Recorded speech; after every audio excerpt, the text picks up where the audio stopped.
Hello, everyone. This is Meredith with a Y, and I am your host, Meredith Willits. Today, we are going to go deep, changing lives, and I am giving you the keys to the castle.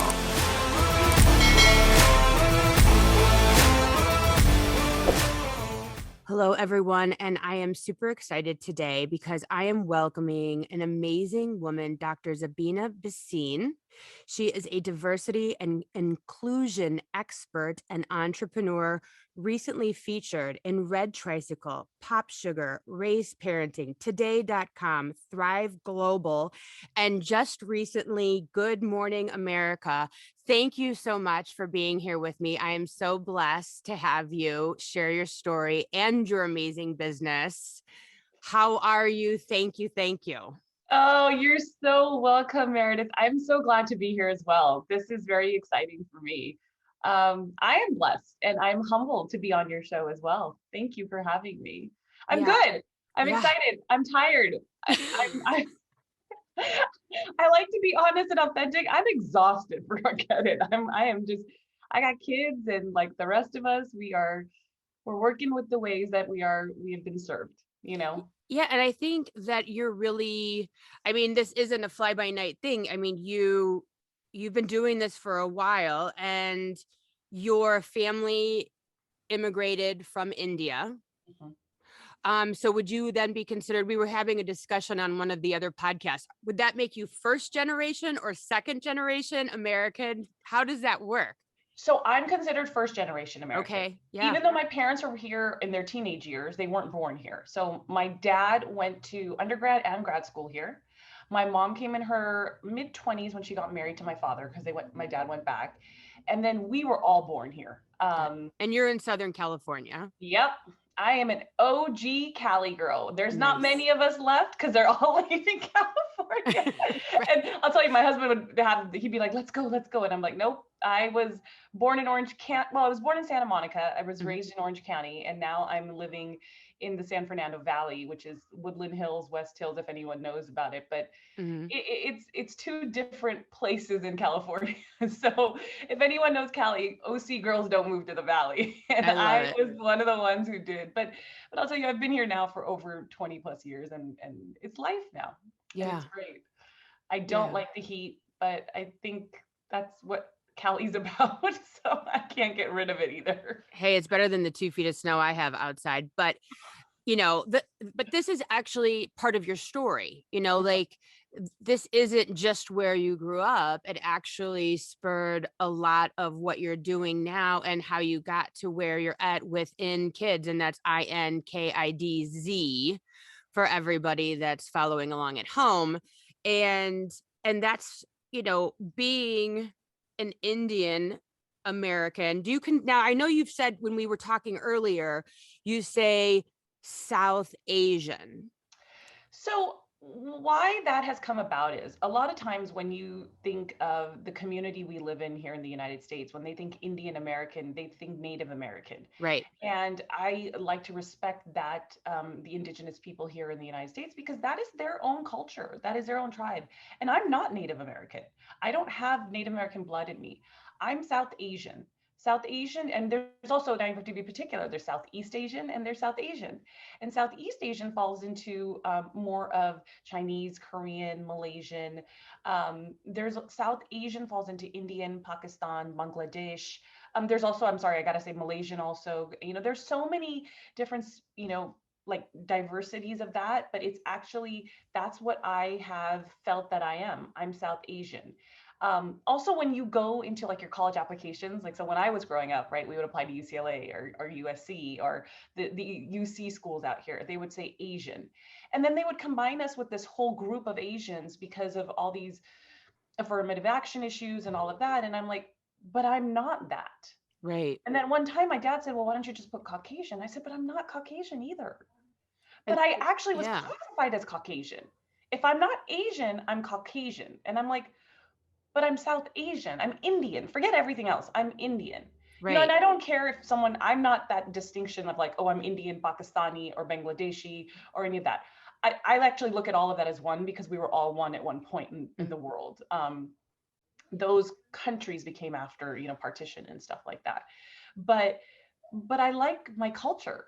I like who I am, and I like to be distinguished and defined as that, Yes, I'm American. I'm 100% American. I was born in this country. My children are second generation Americans. They're more American than I think I was, because we were raised in such a cultural home. I mean, I'm trying my best to give them both, but I'm also diversifying their home, I'm trying to give Right. them everything they can get. But for me, growing up as an Indian, it was it was scary at one point. Like we went home and we felt home, we felt love, we knew who we were. And then when we went outside, we were like, who are we? Am And I I'm right. trying to bring I'm being raised in this beautiful culture, but if I express it, I'm being taunted, I'm being bullied, I'm being torn down, I'm being made fun of behind it. So that story of In KidZ, or what I'm trying to do today, or how I'm trying to bring this zone of genius of as a thought leader to talk about diversity and inclusion and belonging for our children, is because of the experiences I had, and many of us had. And I don't want to say just South Asian people. I want to say any first generation or any immigrant child who was in this country, there was some part of them that faced that, Yeah. I you was just know? talking with a woman yesterday, and she was talking about, we were discussing passing. And, I've, with talking with all of you amazing women throughout this series as I've been recording, and hopefully all have been listening, is this idea of code switching from the house to the streets to school, with language, with dress, with, everything. And then going from the house to the streets and then passing and trying to pass as acceptable, the norm. I mean, I think all teenagers want to blend, right? I mean, that's just a part of being a teenager. No one wants to stand out with the saddle shoes when everyone else is wearing penny loafers or sneakers. You know what I mean? Like, we all want to blend when we're teenagers. And so what we were talking about prior, and I was really amazed, but I don't know why I would be, is that you had that challenge in the United States, being a United States born citizen, and you were in Southern California, and you're Indian, you're South Asian, going to school with a bunch of white people, and everything else. But then you went to college back in India, Hmm. and here Yeah. we go again. So you're like, okay, boop, boop, boop, boom, I'm going home, or like going the home. motherland, right? Yeah, like that's Everyone's what gonna we used look to like call it. me, Yeah, right? yeah, Everyone's gonna look like me. right. I'm gonna blend. And they said, nope, Nope. not so much. So the distinction, I mean, I think that was the eye-opening light for me, that people don't accept people no matter what you are and where you're from. It really was. And Yet, why, yet. right. Yet, exactly, because that's the goal of In KidZ. That's the mission of what I am trying to do, is to make this the norm, that we accept each other just as we are. It doesn't matter where we're from. And that was the one time that I was like, okay, I'm going to India. I'm a new life, a new place. I just got out of high school. I had my tormenting years. I am going to start fresh. These people are going to connect with me because I understand my culture. I know my language. Yes, I was in the south of India, but that's still, it is a different culture, but it's still, there were a lot of kids from the north of India in the college. There were kids from the United States as well. I mean, from Australia, from Kenya, because we were an international area of where the medical schools were in Bangalore. And it was an international state. You have the tech companies there, you have Google there, you've got all the multinational companies from around the world in this place. And you walk into this school, and you open your mouth, and the professor's like, oh, you're an NRI. That means non-resident Indian. Mm-hmm. And I was like, wow, there's my identity. That's it. Within a Again, snap. another box. Another box. I'm 18 years old, or I was out of high school, so 17. I hadn't even turned 18 yet. And I've been now put into another box. Yeah. So from the time I was 2 years old, because I was my parents' child. And then I was 5 years old. I went to kindergarten. I was now this child. Then I went to elementary school and like, and then upper grade and then junior high school. I had been put in a box every single time, Yeah. whether it was my culture, whether it was my religion, whether it was my traditions, whether it was the skin color I had, whether it was literally the physical features of my body and my face, or it was my disabilities as being a dyslexic. I've now Box. been put into a box every time. So By no choice of your own, not at all. by not by not taking it and making it your box and saying, I'm going to color my hair pink, I'm going to be this, I'm going to, I'm going to have 2 children and become a mom. These are choices I'm making in my life. Instead, people are just and swoosh and whoop, and you're over there and you're like, okay, now who am I this week based on your definitions of who I am and what my life is to you. And Absolutely. then I have to show up in that way.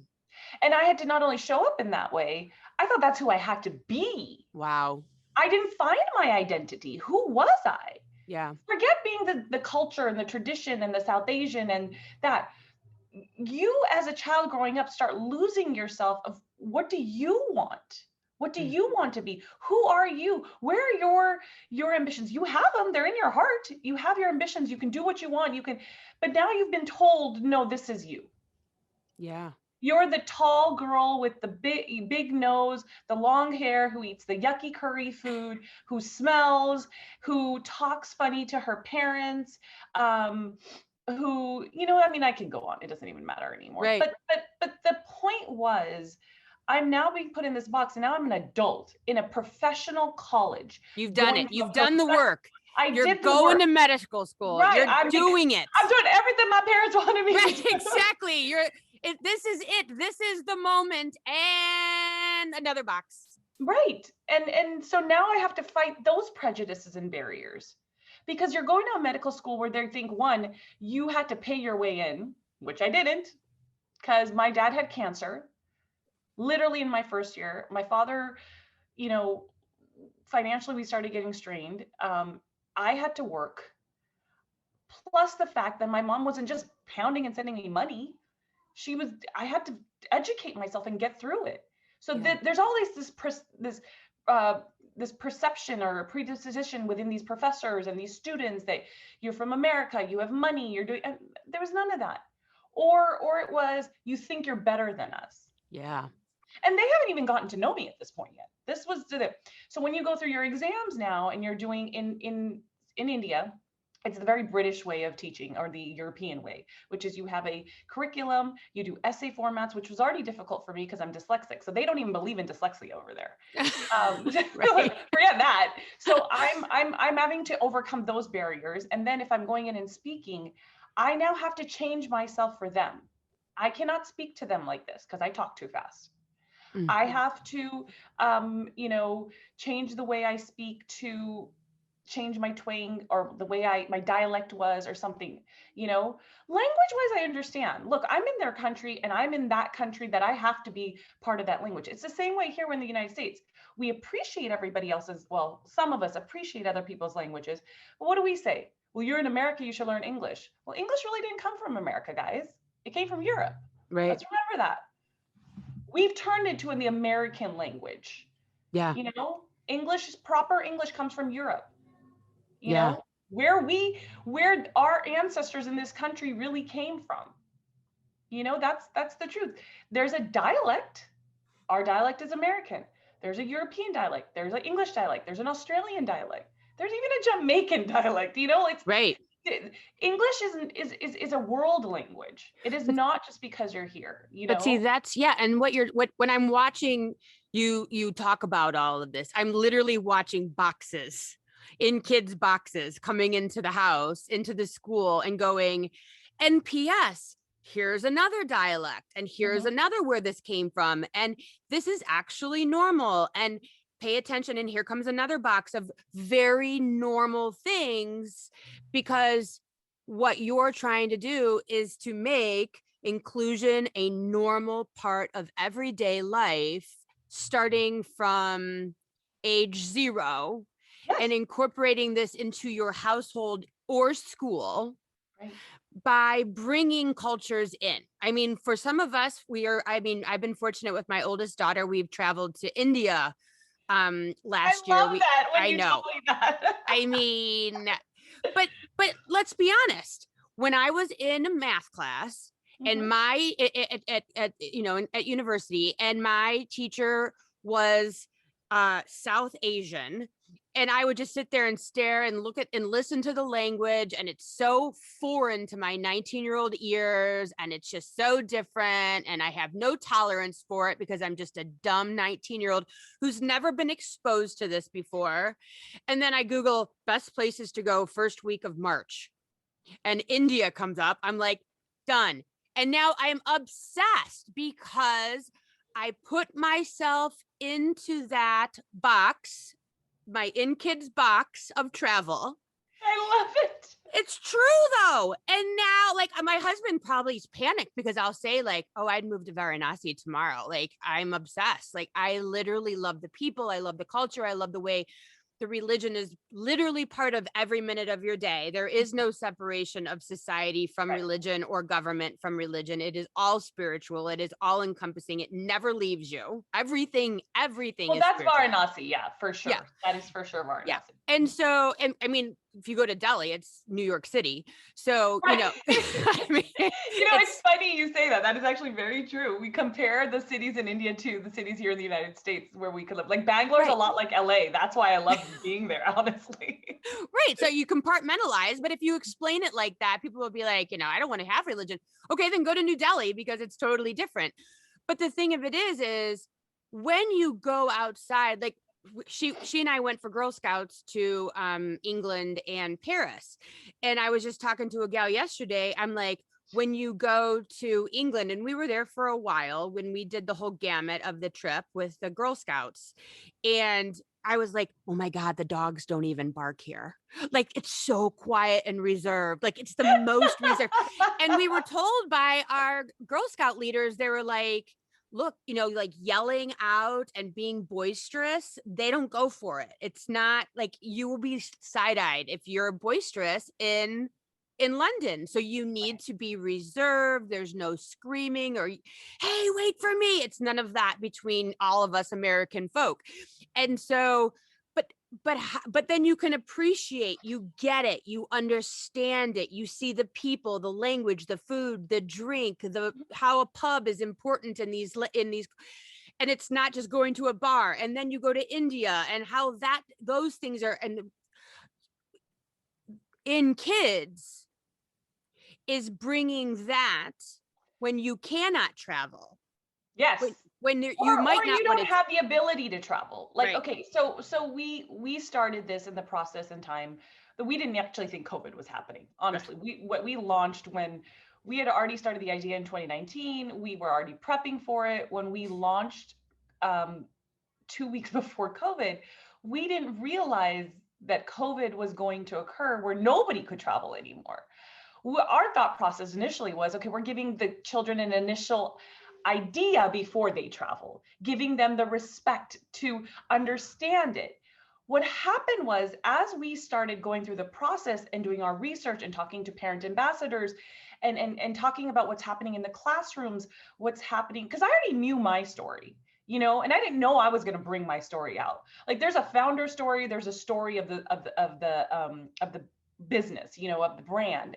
And I didn't know I was going to bring my story. I knew why I wanted to do this because I was doing it for my own children already across the board before we even launched In KidZ. Yeah. And it was also just teaching my children to be empathetic towards other people.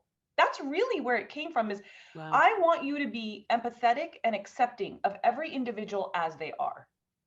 No judgment, no making fun of them, no bullying them. And if you see someone doing it, you step in. Whether it's going to a teacher, whether it's coming to me, or whether it's saying something like, don't do that. You Yeah. know, that was my goal. That was it. As I've started researching and educating myself and doing, all the medical research that I've done anyways, but even doing more on it now and understanding the psychology behind children and what's going on, then the boxes started evolving, the reasons why. And everything you've said is exactly what we're doing. Yeah. Here's your box.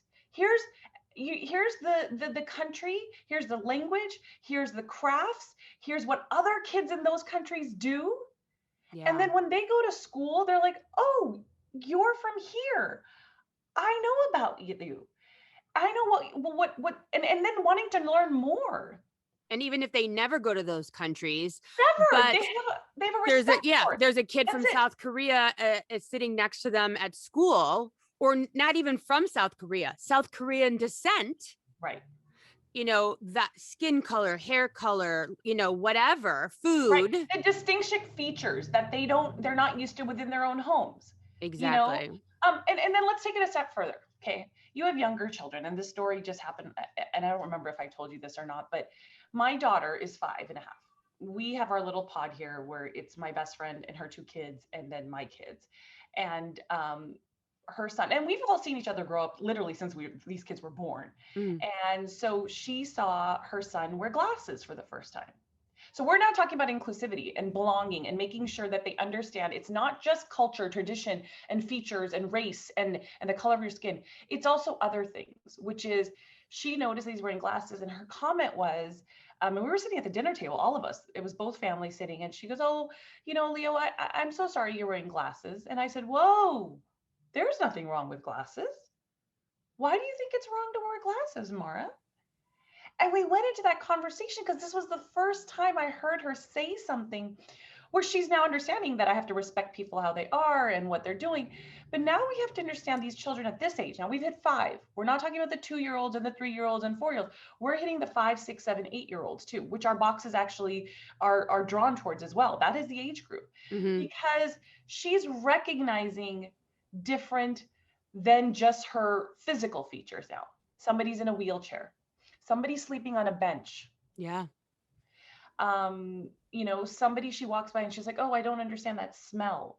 Yeah. These are the things that now we're going to start, because what is bullying? It's nothing but all the stories we've heard of handicapped children, autistic children being bullied by other children. For what reason? Because they don't understand them. Right. So where does that start? Me, mom, dad, Right. parents, grandparents, uncles, aunts, anybody who has a involvement with that child has to be a leader to that child and tell that child what is the right and wrong. Now, I can't change everybody, right? We can But try. I can give you a platform. I mean, I guess if We I can try. could, oh man, girl, we'd be on a different platform right now. That's But next, right? yeah, right. But if I can give you a little bit to say, let's do these questions, let's do these answers, let's talk about it this way. Here's my playthrough learning advice to you. Here's what we're doing. Here's what's succeeding. Let's Yeah. do these things as those adults in these children's life, in the Gen A life, in the ones that are going to be our leaders in another 20 years and 30 years, where the norm and standard will be not to talk about diversity, inclusion, and belonging, because it's the life. That's what we do. Right. And Right. so that conversation triggered the fact that I need to start talking to her about this stuff now. Yeah. Even though I know I need to, I was looking for her initiation for that, Right. Because you don't want or to point it out and go, see those glasses? Those are right, different, but they're okay. And that's, right. like it has to be very, fluid and normal and all. But when I'm listening to you talk, and you are a child Psychiatrist. psychiatrist, I'd say by trade, but by career path, turned entrepreneur. And what I'm listening to you talk and watching all of these things happen inside of a child's brain as we have these conversations from a psychological point of view, is we're literally planting seeds of love and acceptance instead of hate and exclusion and fear. And when we don't have these conversations, fear, exclusion, mistrust, hatred is fostered. I mean, we Right. really need to understand that we are literally programming, because that's what this is. We're programming our children for a space of love and inclusion and acceptance, versus where we as white Americans, and any color, I guess, any place, we are programmed to be fearful of the other. It's a win-lose. But Mhm. if we take our children right now and go, look, I want to make you the most loving, accepting, kind, healthy Mhm. happy, because when you're accepting and you're healthy and you're happy, you're I mean, you're a healthy, well-rounded person versus fearful and, you know, Yeah. And I think one other piece to that is how does that happen? How does that fearful okay, look, I don't think it's innate, first of all. I think what happens is it comes from not having your questions answered, not having the conversations happen.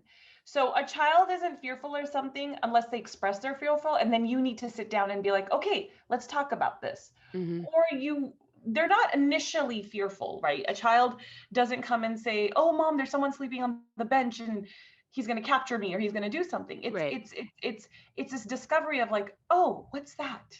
Yeah. Now the opportunity comes as us as adults to have those conversations. They're not easy conversations. I'm not saying they're going to be, Mhm. but they are, and we're not going to have all the right answers.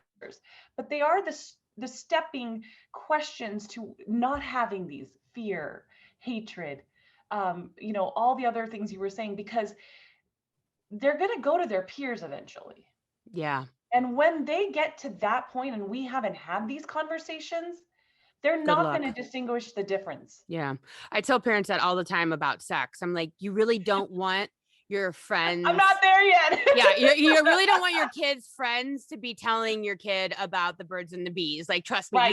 you want to get out ahead of that as soon as you possibly can with some good literature. But it's the same thing. It's our values and how we implement that in our children's lives Right. through dinner talk, through, experiencing it and going, hey, that's okay. Like, everyone's different. You wouldn't like someone doing this to you, and really allowing that stepping in someone else's shoes situation. And so within kids, I know that it's like a subscription box. Can you explain if you're a person that's buying this or a school who's interested? Okay, so there's a few parts to it. In KidZ, we launched as a subscription company. We're still a subscription company, but we had to pivot because of what's happening within the world. Not everybody can commit to buying a subscription. So all our products and boxes are on sale all the time. We have an Okay. availability. You can buy one box, you can buy a bi-monthly, or you could get an annual subscription. There's obviously savings to other pieces of it, but there's also products. We've actually now taken some of our boxes and made smaller boxes. So they're not the price point of the $49.99, they're at the $29.99 price. And then we take even the pieces out of the box, like so if you just want the puzzle or if you want the book, we've done that as well. So that's the first part of In KidZ, to help the families to have a piece of all of it, to create a marketplace for diverse toys and products. And with all the different products that we're going to be coming out in the next 2 to 3 years, we're going to have a line of diverse toys as well. Um, and the second part of your question I just missed. The school. Oh, Like, if the schools, someone's right. listening to this and they want So this in their so schools. I'm actually working with this. I've worked with a few schools. We're creating some curriculum for the schools as well. But what we want to do with the schools is through the teachers, because teachers create the curriculum in the classroom. I know the districts and the state have the curriculum. Private schools are very different. Montessori's are very different. We have an availability to work with all. We're actually going to be working with, the Boys and Girls Club soon to try to help the after school activities for this. But with the schools, I think through our teachers and our teacher ambassador program is the best way for us to get to the students. So a teacher signs up for the teacher ambassador program. I have a chief education officer herself. She's a PhD and she's a doctorate, and she's actually a doctorate within primary education and special education as well. And so she is the one who then interviews the teachers. We look at the reasoning behind why they want to do it, because it's so easy to say, hey, I'm a teacher, I want the discount, I want to get it. I want the teachers to work with us, because Yeah. we also customize boxes too. So let's say a teacher comes to me and says, I'm going to talk about these, I'm a world history teacher, I'm going to talk about these. Can we work together? And not even if it's not at the $49.99 price point, we can create and cultivate boxes at a smaller price point. These are the pieces I need. I need these items, a sensory item, a book, and we'll create that with the teacher. But what the goal for the teacher is to get all of their students to get on a discounted purchase, either a subscription or whatever box we're looking to do with them. And then the teacher gets the benefit of it because she'll get the box for free. And then I want to help her because look, my mom was a teacher for 40 years.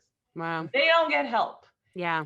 And there, I remember my mom getting, and I cry every time because she used to get gift cards. She used to get, like go and buy the school supplies. And she was a high school teacher all the way to a special education, like to students who were, handicapped. She would go to their homes if they wouldn't come to school.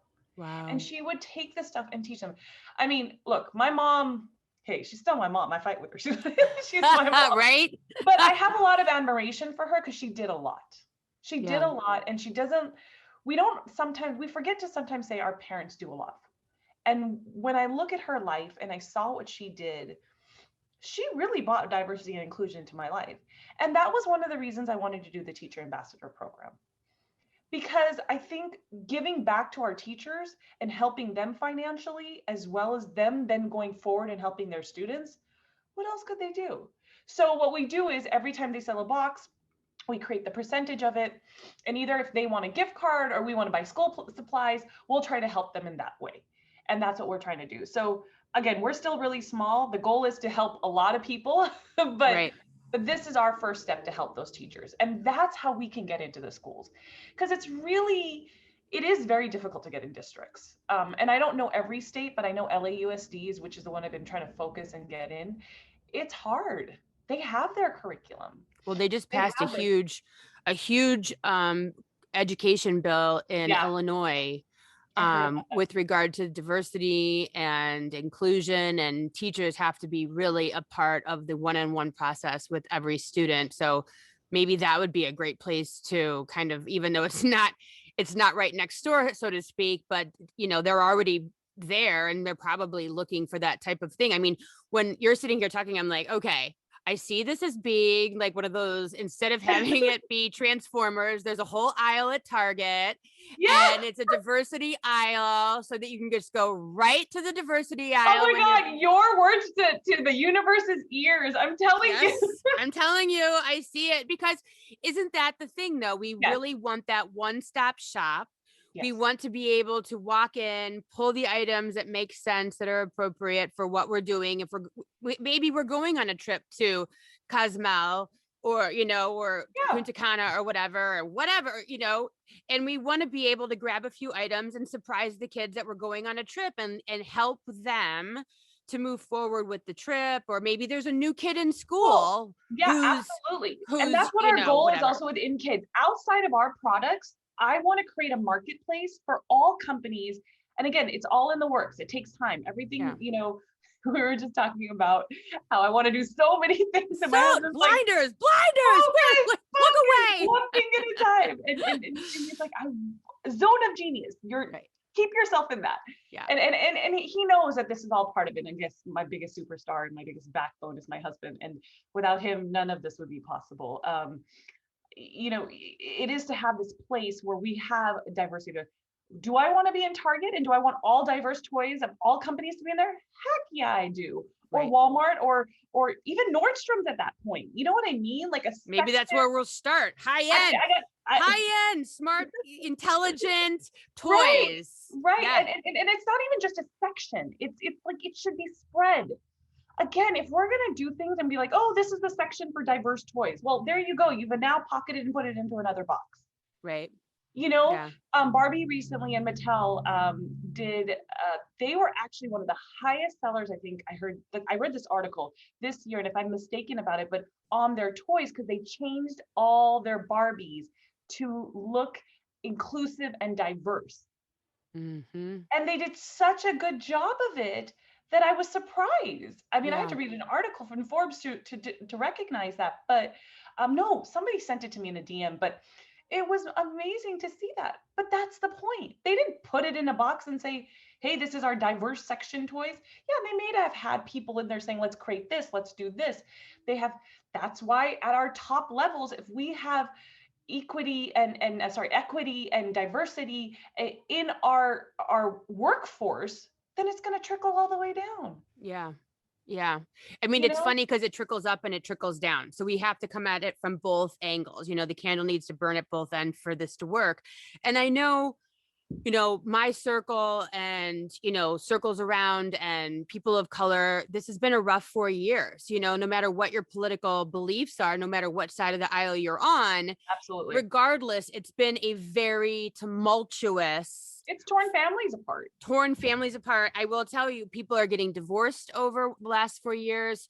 People are losing friendships, families, like blocking, I will never speak to you again. And I will say, though, with all of that, if we can just kind of pause with love and gratitude and look at that and say, yes, it's been rough, but look where we're headed now, that we're all kind of holding hands, and like you can't ignore it anymore. We've ignored Right. it for 100 years plus, and we're not going to tolerate it. This is what ignoring it and sweeping it under the rug has gotten us. This is what making it Latino, Asian, Black, Caucasian boxes has gotten us. And so it's time to train our children up in love in a win-win society where we're all richer because of the diverse. We're all richer because of inclusion. We're all Mhm. richer because of education. And I talk about that all the time. Like, just because you're a Christian and learning about Judaism or Hindu or Muslim, you don't wake up one day and become Muslim. You know what I mean? Like, Love that. yeah, education is not going to warp your white children's brains, that you're going to like lose your, whatever it is that you're in fear of by exposing children to these diverse, you know, things in the world. And PS, they're going to go to college one day anyways and be exposed to everything, and they're going to go in the real world and get outside of the suburbs or the rural area, and your children are going to be exposed to the real world, and this is going to help them.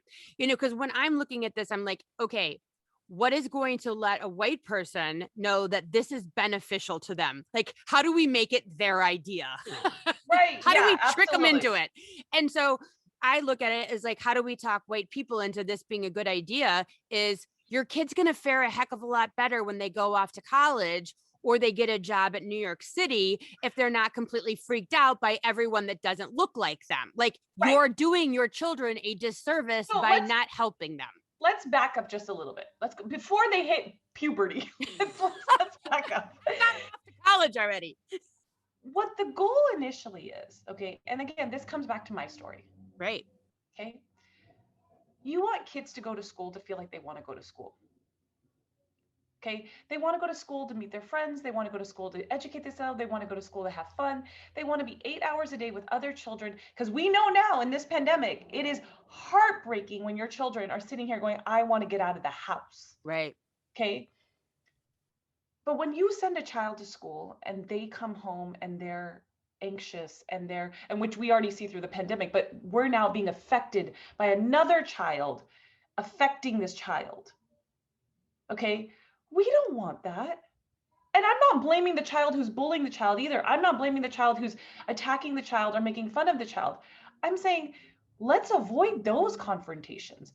And I know the teachers have a lot on their plate. And I love that Illinois State is doing that. And I think every state should do that. And I think should be teacher training across the board, which is what I want to do. I want to go in every state and every district and every school and say, teachers, let me show you how we do this in your classrooms in the simplest way where it doesn't take up all your time. Right. And you don't have to be part of everybody's things. You simply have to do 5 steps to make sure your kids are seeing each other equal.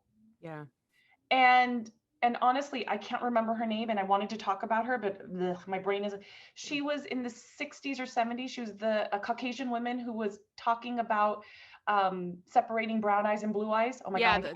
I know who you're talking about. I I can't can't think believe of I forgot her name. it She's either. one of my mentors in my Yeah. world. I don't know her, but like She's a I've heavy hitter. studied Yeah. her. I've learned from her. It's that simple.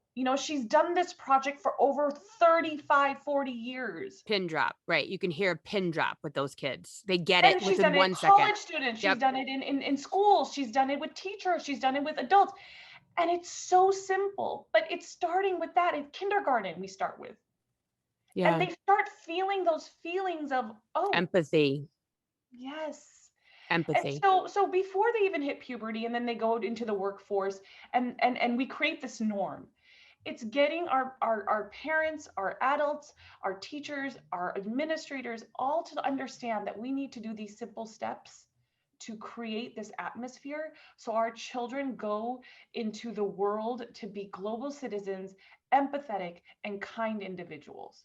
Yeah. Look, people are going to confront each other. They're going to have confrontation. I'm not saying fight, don't. There will be issues. But if we already have a base for them to be good human beings, and we're raising I'm not questioning any parent. Parents have a lot on their plate. And I'm Right. not even talking about the pandemic.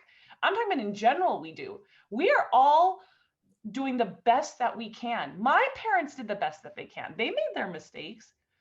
I'm trying to do the best. Nobody gave me a book to say, here, this is how you become a parent. This is what you Right. do. But I'm trying to help give some type of steps that could help us. And I'm also here to learn from everybody Yeah. because I don't know everything. I could read all the books I want. I could listen to all the articles and audibles and podcasts and now Clubhouse that I want. So But, overwhelming. but I know. But I have to learn too. And I'll tell you, even when I do things, it's my husband who's like, whoa, are we supposed to have that conversation? Is this what we're supposed to do? Yeah. I don't know. Maybe this is not the right way.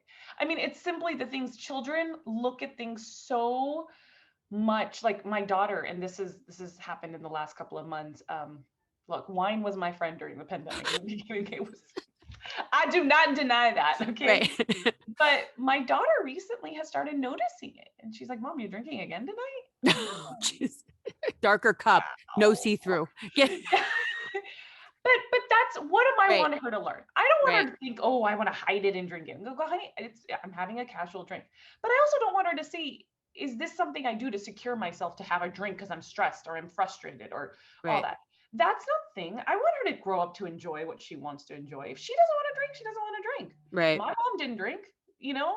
Well, she said she didn't. We heard. We- She won't admit it though. But my father did. Yeah. She didn't like it, but that's not the point. The point is it's coming back to what do they see? Right. What are they recognizing? What are we wanting them to see? And what do we want them to learn? And that's the steps I'm taking. And I'm starting with In KidZ. I'm doing the speaking. I'm trying to get into schools. I'm actually getting into schools and Right. teachers and lunch and learns and teaching them what I can do to get you to then go back to your classrooms, to your homes, to your nieces and nephews, and to your children to say, okay, let's do this. Simple, small steps. That's all we need. You know? And honestly, it's a plus for everybody. It's a plus for your kids. It's a plus for my kids. And, and we all need to be having these conversations because my children affect your children affect we are global. We might want to compartmentalize and just be the United States, but we're not. No. And we have to understand that we all affect each other in positive and negative. And I'm just so impressed by what you have been able to accomplish. I mean, from, just living it and then saying, how do I implement this into a business, into a teachable moment, as we say, in life. And I mean, you're taking the world by storm. I mean, you're everywhere. You're literally everywhere right now. I mean, I don't feel like that. I wish I did. Well, when I'm sitting here reading this, I'm like, holy red tricycle today. Good Morning America. I just shared your spot on Good Morning America. I'm like, this woman's on fire. Like she's taking it. Honestly, it was when this initially all started happening and I was telling my husband and we were talking about it. And, when I was told, okay, you're a DEI expert, I'm like, what? I'm a what? I'm an expert? Who? So I have to change the plumbing? Like what? DIY? Right. I was like, okay. And then, the educator in me also was like, okay, I got to go get educated. I got to get certified. And so I'm going to Cornell and I'm doing all the certifications. And my husband's like, oh my gosh, what are you doing? You need to just know, what you know, and just tell your story and put it out there and give kids that stuff they need, give parents what they need. And even though I'm still doing it, he's like, how much does this cost? Yeah, right. He goes, wait, pretty sure you're an expert before we spent that money. Yeah, where we were good before. But I mean, but honestly, like the story is the story, Mhm. and I said that in That is recently true. in a podcast is if I didn't look like me, I wouldn't be able to present it to the people that I need to present this to. I needed to be this person. You needed to be that person. Oh, We are absolutely. all of our pieces are so important. Right. And my story, I had It's those awkward conversations yep, that you can't have. And who is it? It's the awkward conversations with the black man. Like honestly, I want to have that. Like I want that television show, the awkward conversations with the colored woman. right. Because I want women like, and it doesn't have to be a racial conversation. It's a conversation, like I'm having with you, or I'm having with a Asian woman, or I'm having with a African American woman, or I'm having with an indigenous, excuse me, like a Native American indigenous woman, or even a man at that point. But these Yeah. conversations that are awkward, they're like, I want you to ask me those questions because I'm going to tell you how it feels. Yeah. I want you to ask it to me because that's when our children will ask it to us. Yeah. And then guess what? We're going to actually give them knowledge to, do that. And, I've already manifested it. There will be that show, The Awkward Questions with the Woman of Color. I'm literally, it's not even the awkward questions, but, but that's what you have to do. You had to be you to do this, to Yeah. bring us women onto this platform to say, hey, world, we're doing something. And I want to have it with you because you're going to take it to all those women who look like you, all the people who look like you, to say, this needs to be the standard and norm, It's not working you know? anymore. Yeah. And I don't want to create it into a bucket. Please don't think I'm trying to say into a box like, okay, you have to take, Yeah, but you no. have that platform to do Right. that. Right. And that's what it is, and that's the importance part of it. And that's how we're going to get rid of this word of diversity has to be here, and it should be the norm, it should be the standard of living. Yeah. We accept each other out. It's not like, oh, we need to have a diverse, C-level, we need to have, one diverse person in the board of directors. No, we need to have an equitable, diverse, and inclusive everything, period. Yeah. That's Instead of exactly checking it. boxes and putting people in boxes and quotas and all that stuff. That's what I had posted something that just came to me this weekend. It was like if history, if American culture was taught with equality, we wouldn't learn so much during February about African Americans because we'd already know who they were. Hold on, we wouldn't even, it's not even that, we shouldn't have a Black History Month, we shouldn't have a Women's History Month. Right. This Should is be who history. history, Yes. that those words should be Done. history. Every month should be January, February, March, April, May. Right. Every day is a celebration of everything. Why did we do the America box? Because we wanted children to learn about the African American history beyond what they learn in school all the time, Right. not just February. And that's what I'm emphasizing on, is that this education has to be going on throughout their lives. Our parents nowadays, they're like, oh, we should teach our children Mandarin, we should teach them Portuguese, we should teach them Spanish, so they'll be better international relations. They can get, six-figure job salaries in multinational companies. Great. Teach them about the culture too. Teach Yeah. them about those people, because you're just going to make them, you're not going to make them appropriate. You're not going to let them, it's not even appropriation or appreciation. You need to teach them the empathetic, being empathetic to those people, because that's their language. Right. And it's nothing wrong with that. No, but teach them more about it. More about it. Yeah. Yeah. Yeah. No, absolutely. But you want them to be rounded individuals, not just in language. Yeah. Well, I know that you have to pick up your child from school in 5 minutes. We keep going. Well, I mean, yeah. As I I'm like do. looking up to like check our time, and I've already kept you so long as it is. No. I mean, we could literally just sit here and do this dance because it is delicious to be able to have a conversation with Well, like-minded I people. just, It's fun. It's fun and it's exciting. And like I said in my first episode, we're each moving little stones to move the mountain, and you cannot eat the elephant all at once. It's one bite no. at a time, and we're doing it one bite at a time, one conversation at a time. We're showing people hopefully how it's done, where they can go, the questions they can ask. DEI. These are not just going to be buzzwords. Yeah. This is a real thing that should be happening at companies and schools and daycare centers and in your Yes. own home.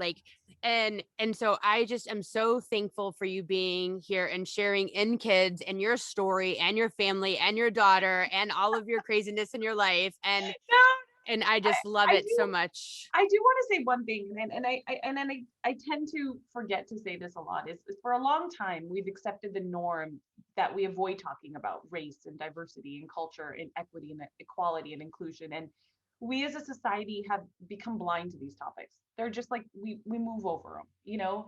And now we are recognizing what in the last 5-10 years publicly that these are topics that perpetuate privilege and prejudice. And these are, I don't want to say these are buzzwords, but these are the words that children are going to start hearing now. These are the next step of the words. And this is the boiling point. I mean, for me at least it is. And this is why this is there's no place anymore room for justifications and explanations. So it is the time now for like true change and tolerance and acceptance. And to do that, we all have to work together. All We of us. all have to work together. Yep.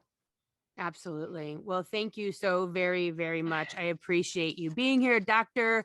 Zabina Bhasin, which, by the way, last night at about 3 a.m., I had renamed you Dr. Diversity, just so you know. I've got Dr. Z, Dr. Diversity. Dr. Z Diversity in the Oh my God, I gotta house. write that one down. But thank you so much for being here. I so appreciate your time and everything. And I will see you at, Clubhouse and everywhere else. I'm sure I'll see you on TV next week sometime. Oh, So if you're a teacher, look out for her stuff. And if you're a please. parent, check out her boxes and her products. And let's bring some more love into this world, because our voices have to be just as loud as theirs are, and spread more love than anything and fear. So thank you so much for being here. Thank you. I appreciate it. Thanks for listening. If you would like to connect on a more personal level, head over to meredithwillits.com or on Instagram at Meredith with a Y for behind-the-scene footage and outtakes. Please subscribe and come back each week for more Meredith with a Y. Thanks again for listening. Cheers.